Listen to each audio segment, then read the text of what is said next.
찬송가 347장, 통일찬송가 382장 찬양하겠습니다. 347장 허락하신 새 땅에 찬양합니다. 허락하신 새 땅에 들어가려면 맘의 준비 다하여 힘써 일하세. 여호수아 본바다 앞으로 가세. 우리 거할 처소는 주님 품일세. 시험 환난 당해도 낙심 말고서 맘의 걱정 버리고 힘써 일하세. 여호수아 본바다 앞으로 가세. 우리 거할 처소는 주님 품일세. 앞서가신 예수님 바라보면서 모두 마음을 아파여 힘써 일하세. 여호수아 본바다 앞으로 가세. 우리 거할 처소는 주님 품일세. 일할 곳이 아직도 많이 있으니 담대하게 나가서 힘써 일하세. 여호수아 본바다 앞으로 가세. 우리 거할 처소는 주님 품일세.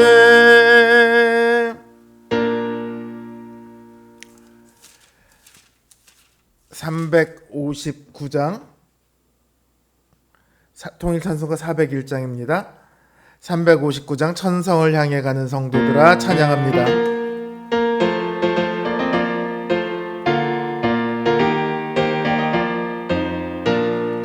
천성을 향해 가는 성도들아 앞길의 장애를 두려 말아라.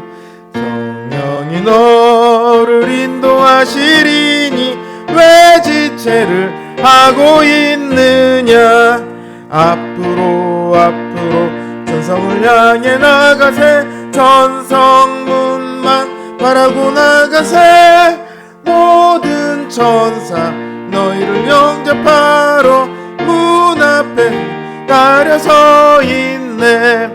너 가는 길을 누가 비웃거든 확실한 증거를 보여주어라. 성령이 친히 감하여 주사 그들도 참기를 찾으리. 앞으로 천성을 향해 나가세. 천성문만 바라고 나가세. 모든 천사 너희를 영접하러 문 앞에 기다려 서 있네. 너 가는 길을 모두 가기 전 내 손에 증거물 꽂지만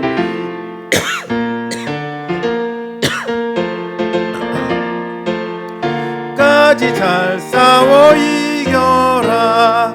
앞으로 천성을 향해 나가세. 천성문만 바라고 나가세. 모든 천사 너희를 영접하러 문 앞에 기다려 서 있네. 기도합니다.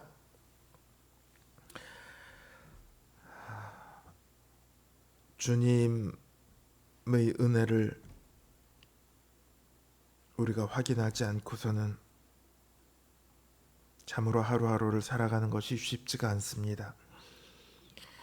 돌아보면 주님 없이 우리는 며칠이고 몇 달이고 몇 년이고 그렇게 한평생도 살아갈 수 있을 것 같지만 정말로 주님의 은혜가 아니면 우리는 이 땅의 시간들을 참으로 견디기가 힘이 듭니다. 당장 오늘 하루만 해도 우리는 여러 가지 죄의 유혹과 또한 세상의 손짓 아래에서 수도 없이 마음이 흔들리고 또한 수도 없이 죄를 짓습니다. 하나님, 지금 이 순간도 우리 안에 하나님과 상관이 없는 것들이 많이 있습니다. 하나님이 아닌 세상을 쫓아가고자 하는 마음이 있습니다. 주님, 우리를 긍휼히 여겨 주시옵소서. 우리를 붙들어 주시옵소서. 우리의 마음이 온전히 주님께 향하기를 원합니다. 우리가 믿음의 반석 위에 서기를 원합니다. 주님, 우리를 붙들어 주시옵소서. 주님만 생각하고 주님만 의지하고 주님만 향하여 나아갈 수 있도록 우리에게 큰 은혜를 더하여 주시옵소서. 주님의 도우심이, 주님의 그 은혜가 이 시간 우리를 사로잡기를 원합니다. 주님, 함께하여 주시옵소서. 또한 주님을 바라고 기도하는 우리의 모든 기도들을 주님 들으시고 응답하시기를 간절히 원하오니 주님, 우리에게 응답하여 주시옵소서. 예수님의 이름으로 기도드립니다. 아멘. 하나님 주신 말씀 역대하 18장 16절에서 27절 말씀입니다. 역대하 18장 16절에서 27절 말씀입니다.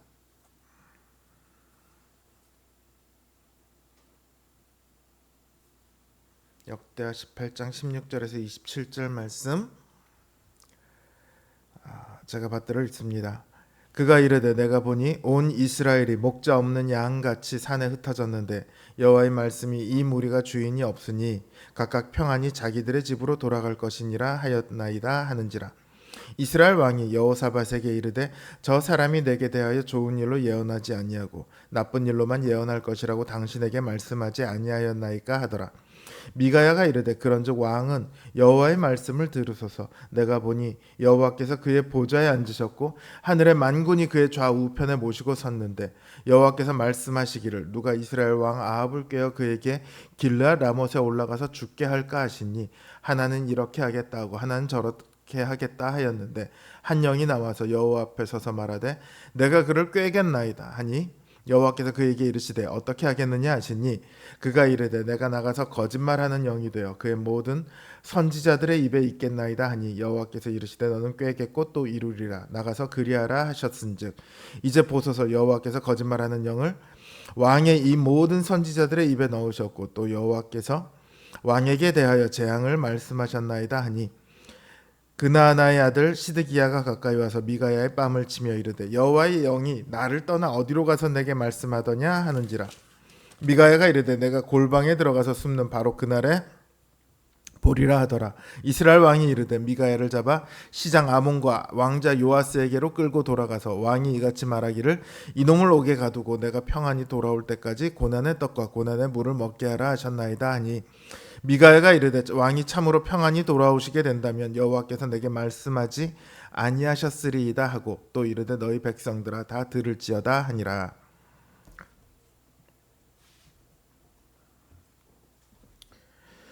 여호사밧과 아합이 길르앗 라못을 치기로 합니다. 그 치기에 앞서서 여호사밧이 선지자를 불러 하나님의 말씀을 듣자고 합니다.